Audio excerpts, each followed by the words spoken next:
ప్రేమ పేరుతో మోసం చేశాడని హీరో రాజ్ తరుణ్పై కోకాపేటకు చెందిన లావణ్య అనే యువతి నార్సింగి పోలీస్ స్టేషన్లో ఫిర్యాదు చేసిన సంగతి తెలిసిందే.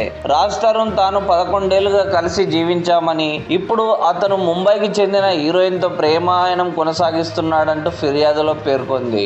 అయితే ఈ కేసులో నార్సింగి పోలీసులు బిగ్ ట్విస్ట్ ఇచ్చారు. ఫిర్యాదులో పేర్కొన్న ఆధారాలు సమర్పించాలంటూ తిరిగి లావణ్యకే నోటీసులు అందించారు. శుక్రవారం మధ్యాహ్నం లావణ్య ఫిర్యాదు చేయగా సాయంత్రమే పోలీసులు నోటీసులు జారీ చేశారు.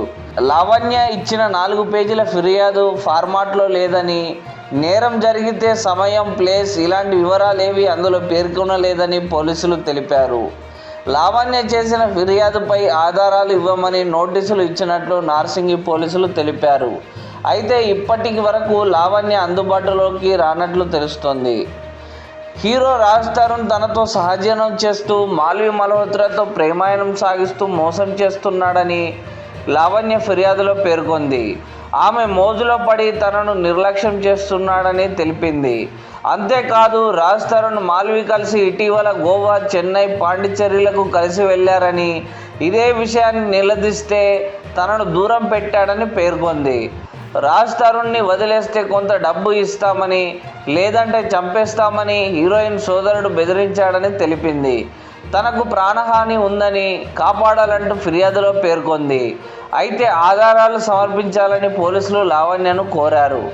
లావణ్య ఫిర్యాదు తర్వాత రాజ్ తరుణ్ మీడియాతో మాట్లాడుతూ గతంలో ఆమెతో రిలేషన్లో ఉన్న మాట నిజమేనని, విడిపోయి చాలా కాలం అవుతుందని చెప్పారు.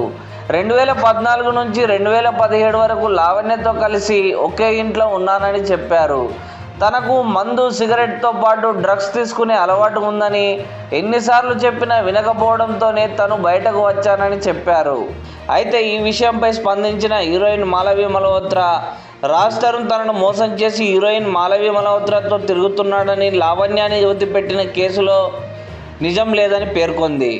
ఆమెతో తనకు ఎలాంటి పరిచయం లేదని మాల్వి తెలిపింది. తనపై అసత్య ప్రచారం చేయడంతో పాటు ఫోన్లు చేసి బెదిరిస్తోందని ఆరోపించింది. దీంతో తాను కూడా లావణ్యపై కేసు పెడతానని వెల్లడించింది. రాజ్ తరుణ్తో తనకు ఎలాంటి సంబంధం లేదని చెప్పింది.